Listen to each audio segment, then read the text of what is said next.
ఆంధ్రప్రదేశ్లో చంద్రబాబు నాయుడు గారు ఇంకా పథకాలు ఇవ్వరు అన్న ఒక క్లారిటీకి జనాలు వచ్చేసారు.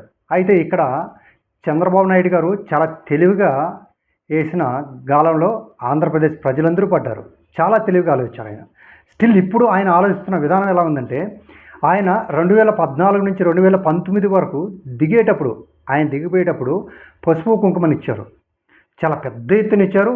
ఆ యొక్క పసుపు కుంకుమ ఆ పథకం ఆయన ఇస్తూ వాళ్ళ మీడియా ఛానల్స్లో చాలా బాగా ప్రొజెక్ట్ చేయడం కూడా జరిగింది.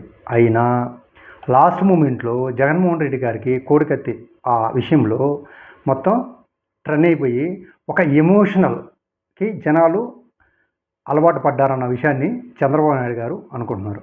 అలాగే లాస్ట్ మూమెంట్లో జగన్మోహన్ రెడ్డి గారు గెలుస్తారు అనుకున్న మూమెంట్లో చంద్రబాబు నాయుడు గారు అరెస్ట్ చేయడం జరిగింది. మొత్తం ఒక్కసారిగా టర్న్ అయింది.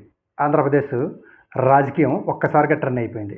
అలాగే ప్రతిసారి కూడా సరే ఎమోషనల్ లాస్ట్ మూమెంట్లో అసలు పథకాలు ఇవ్వకపో ఎమోషనల్ మీద జనాలు ఓట్లేసే అవకాశం ఉందనేసి చంద్రబాబు నాయుడు గారు ఇప్పుడు గాఢంగా నమ్ముతున్నారు.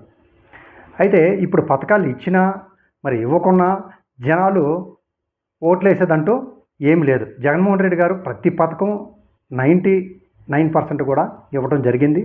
అయితే ఆయనకి 11 సీట్లకు పరిమితం చేశారు. ఇచ్చి వేస్ట్ అనేసి ఆయన లాస్ట్ మూమెంట్లో ఏదైతే అది అవుద్ది అనేసి కామ్గా ఉన్నారు. పథకాలు అయితే ఇంకా మనం వదిలేయవచ్చు.